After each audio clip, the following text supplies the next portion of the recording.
And good morning. I think we've done well to all be here and bright and cheery on a Sunday morning.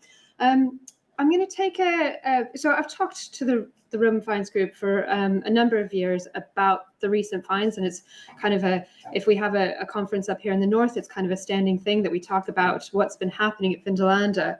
It's been 2 years since I've talked to the group. But I'm actually not going to go back and do the 2023 finds. I'm just going to concentrate on the Castrum Project because it's quite an interesting set of objects and kind of a kind of change for some of the things that we usually see from Vindolanda.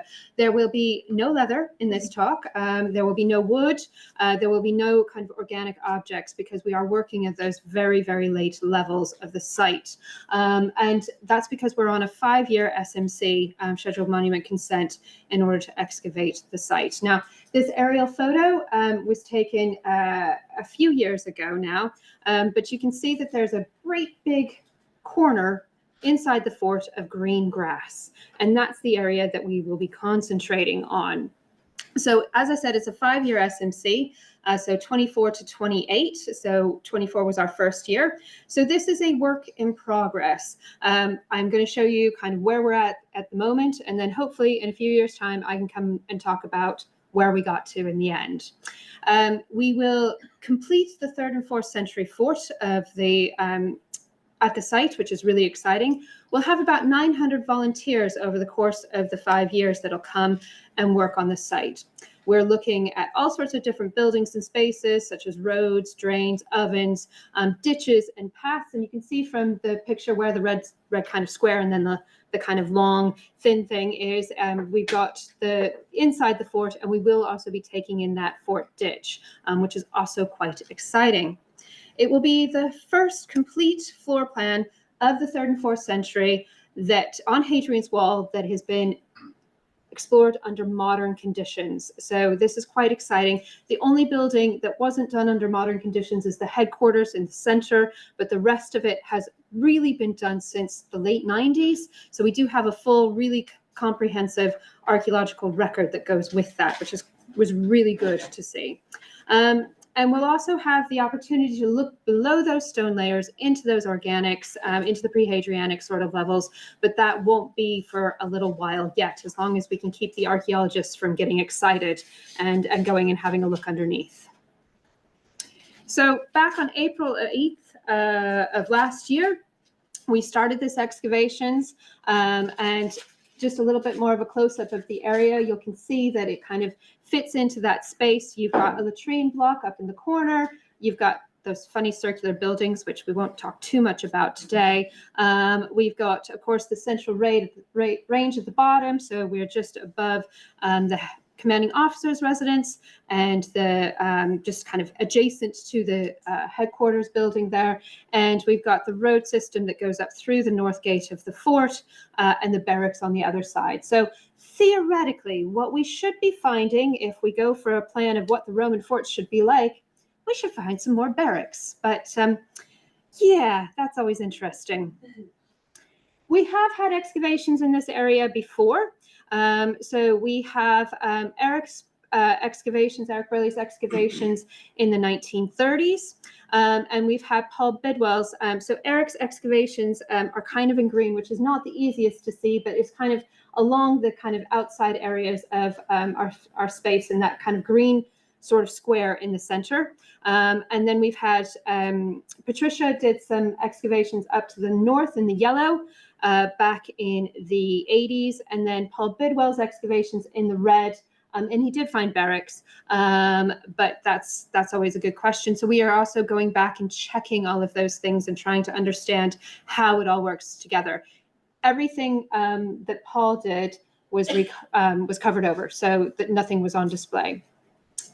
I've put this picture of Bunty the dog, if you can see the dog, because one of my colleagues says that all the best presentations have dog pictures in it.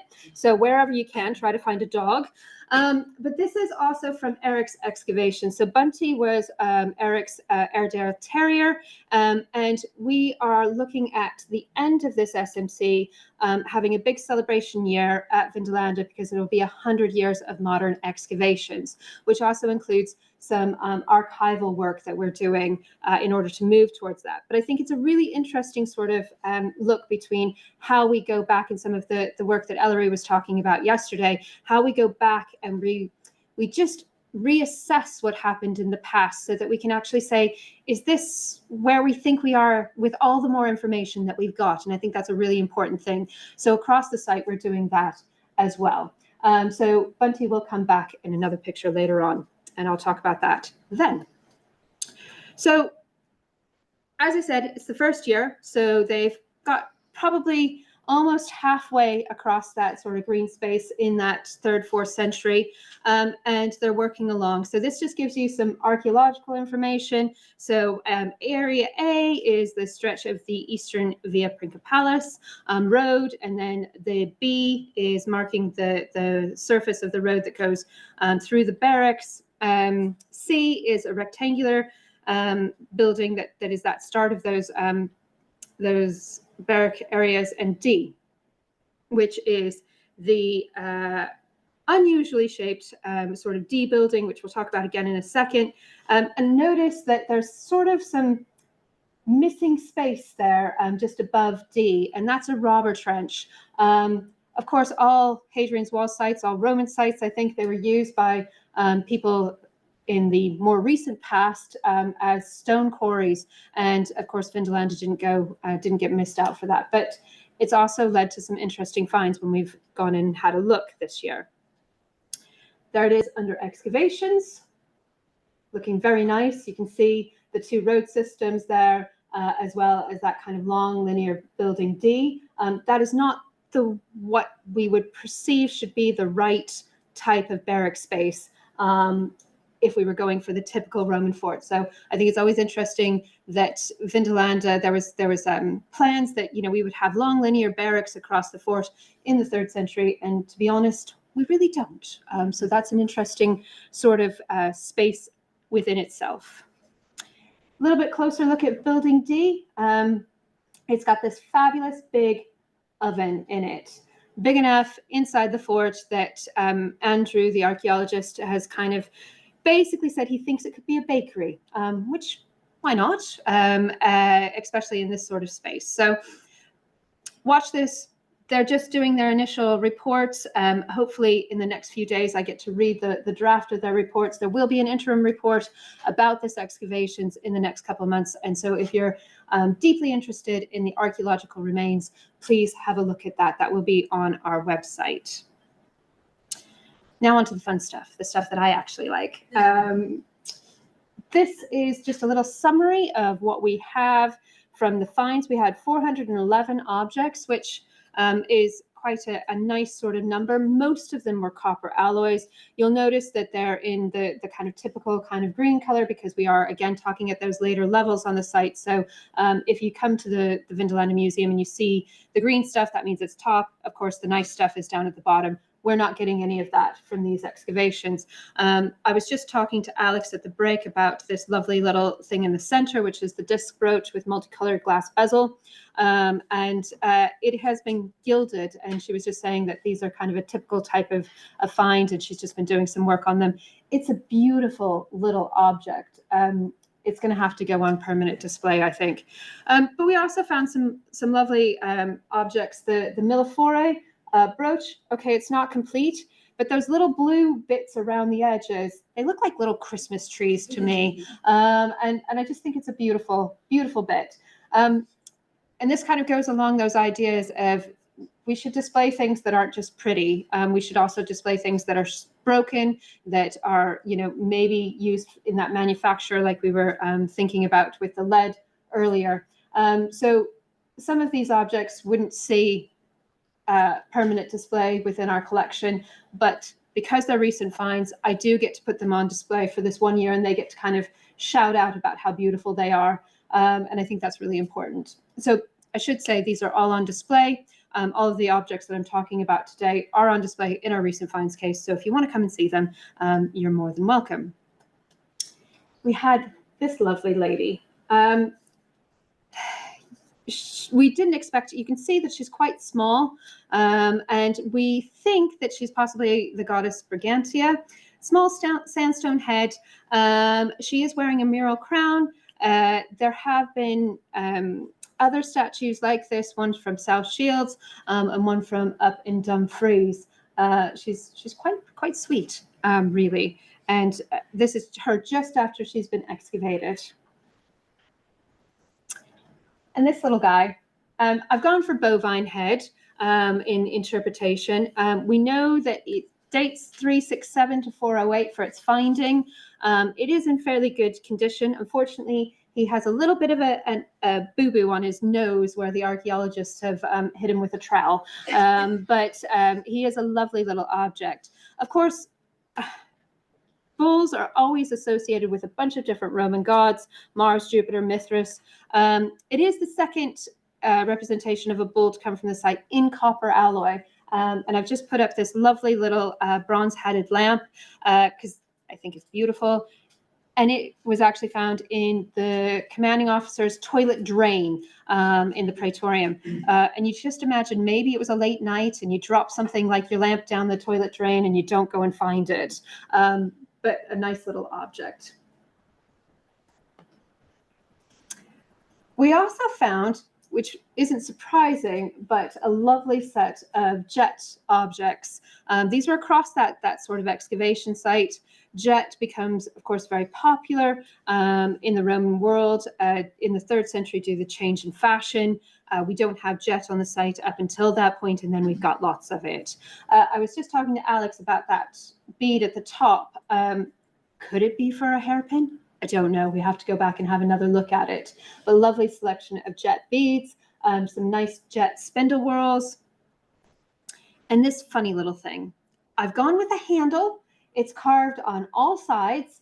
It is made of jet. I haven't sent it up to Lindsay yet. I need to do that and have her have a look at it. But if anybody has seen anything like this, please let me know. It's carved very intentionally, but it's not carved with the best hand, and so it's interesting. Even like the bit that goes on the handle still has some little squiggles on it, and you can see where it's been broken. Any ideas? Let me know. It's very unusual. I don't have anything else like it. And a copper alloy figure of Mars. So in the last couple of years, we've had some lovely little copper alloy figurines. One of Cupid that is fairly typical of a kind of a Cupid statuette.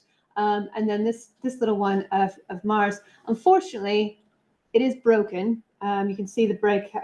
This was during conservation. And it probably won't ever go on display, but it is sweet. We do, of course, get a lot of Mars on the site, not surprising with its military sort of background.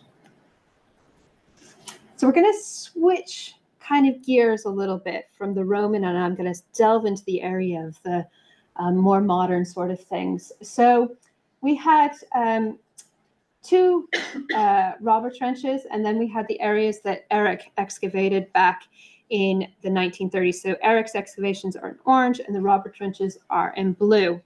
And as a Roman material culture specialist, sometimes we get to do other things, and that's quite fun, which is great. So I just saw this picture on the front of one of the publications that are for sale outside, the one over on the far, and that's Eric.